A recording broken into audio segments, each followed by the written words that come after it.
Alrighty, so I'm going around to some of the more senior agents within our team because we have either a lot of new people coming on or a lot of people in their first year of real estate. Okay. So I want to hear your experience as far as your first year in real estate. So All right. give us the lowdown. How much time do we have? About 5 minutes. Okay. Sweet. So when I got into real estate, it was very interesting for me. I wasn't sure. I knew I wanted to be part of something big, and I wasn't sure if I was going to build that myself or if I should join somebody else.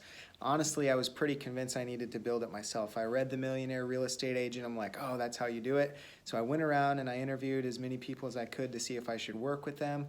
And I met this crazy character named Reed Moore. And Reed was different than any other person who I was interviewing with. And he was very focused on his big mission, the long-term vision for what he was doing and the people around him.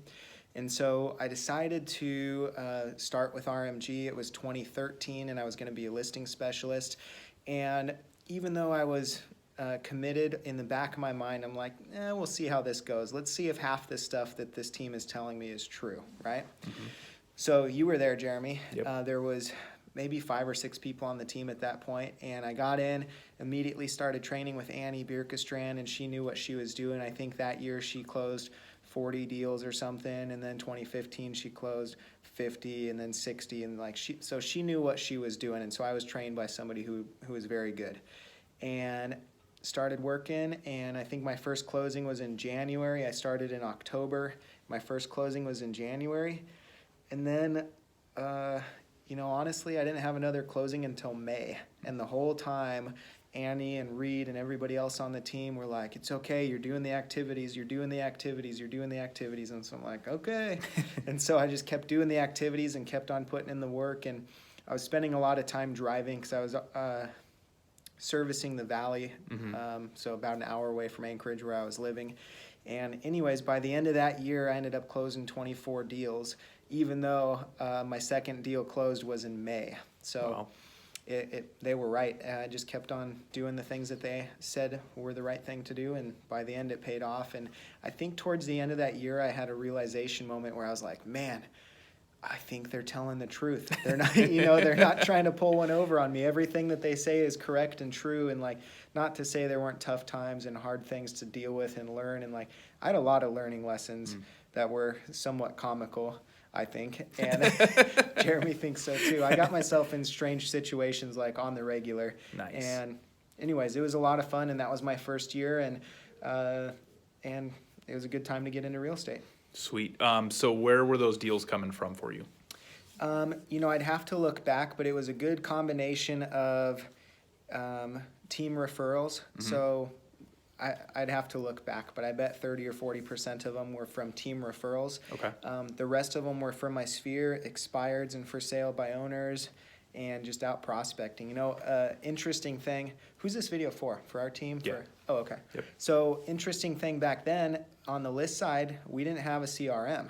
So everybody has Boomtown nowadays. You can keep track of all your stuff. Annie and I had file folders. And he was like, oh, who am I going to call today? Pull out my file folder that says May and all the pieces of paper in there that I had put in there for, to call this person. Yeah. So it was really the same game of follow-up, but we had way less tools. It was who's in the file, who am I going to call, who's about to hit the market kind of thing. Nice. Yeah. Nice.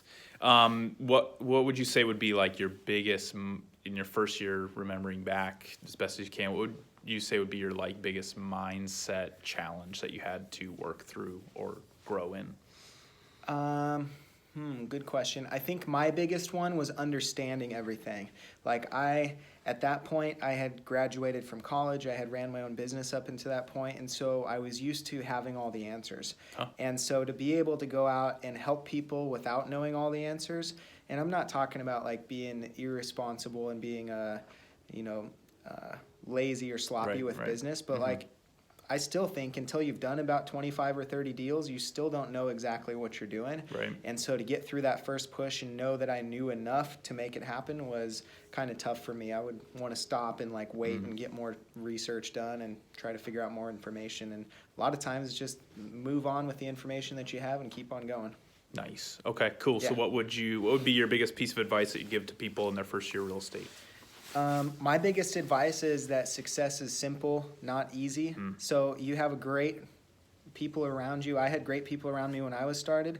It's really easy to come up with all the reasons why whatever you're being taught won't work for you, or why it's different this time because you're different and it's a different time and you're a different person and all that. But honestly, like, just do what is taught, do what's in the system, and success will happen. And we've seen it over and over and over, like, it works. Yep. I would have been twice as successful if I wouldn't have been holding myself back, in my first year, if I would have just done everything that Annie told me without questioning it and fighting it and trying to find out why that didn't matter to me and all that stuff, Yep. Yeah. Cool. Awesome. Thank you, Blake. Hope Yep. this was helpful for you guys. If you have any questions, go talk to Blake. He'll Yeah. help you. Yeah. All right.